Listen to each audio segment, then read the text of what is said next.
What if you could make all your thumbnails without hiring a designer, learning how to do it yourself, or paying to get it done? Well, over the past few weeks, I've tested dozens of AI tools to find the fastest way to create thumbnails for YouTube, and I realized that 99% of the people on the platform would just be better off using AI. So in this video, I'm going to show you the thumbnails these tools can produce. Then I'm going to walk you through the 2 different ways you can use this process for yourself. This way you have the option to use AI instead of hiring a thumbnail designer or learning how to do it on your own. Now, if we look at the thumbnails these tools can produce, you can see they're pretty solid. Now, these are the thumbnails that these tools produce, and as you can see, they're pretty solid. You could use them for like faceless channels, or you could throw your face on something like one of these. Now, I'm going to show you the 2 prompts you could use to generate these thumbnails in 5 minutes or less. So this first one, I'm literally just going to copy and paste it in there. It's pretty simple. And then you kind of can just, either screenshot the screen or just do it and pause the screen at the same time. Now it takes a little bit of time. It takes like maybe 30 seconds for the image to actually pop up. And as you can see, it looks a little funky. There's like stuff all over the screen. So I'm going to switch up a couple things and then have it like retry again. And I switched up literally a few things and I just spaced out a couple of the words. We're going to see what it can produce this time. So this one, in my opinion, is a lot better. This is going to be something that you'd use on like a faceless channel and not something necessarily you want to throw your own face on. But I think that this is pretty solid and something you can use to, mess around with and also just take different ideas from and inspiration from, even if you want to end up doing it on your own. But this is going to be the faceless one, and then I'll show you how you can actually generate one without having like a face on there. Now this one is basically exactly the same. The only thing it's saying is that I don't want a headshot of a man in front of it, so it's just going to give us a blank screen, or at least it should just give us a screen of just the retention graph. So this is the first one it gave me, which I don't love. I don't think that it's necessarily bad.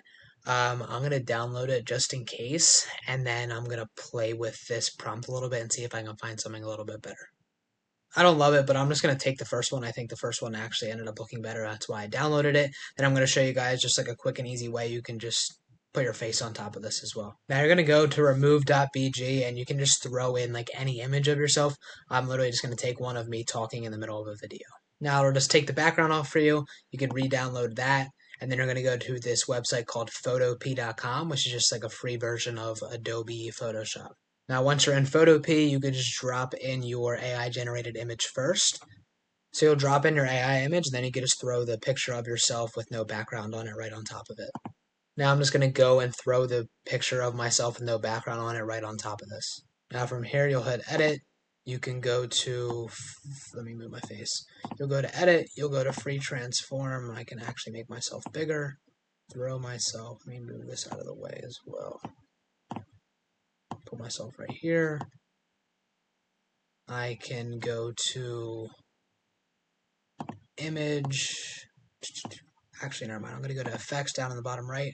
I'm going to go to Drop Shadow, just so you could like see the difference on my. We're going to put opacity all the way up. We're going to put the distance like here. The size will make like that. Like even that like doesn't look too bad. The only thing I would maybe want to do is like a layer where I just add a shape to make the background a little bit darker.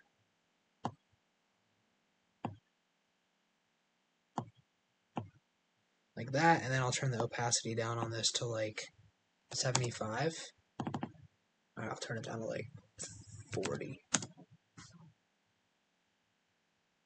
I'll turn it down to like 10. Now it's not terrible, you definitely can mess around with it.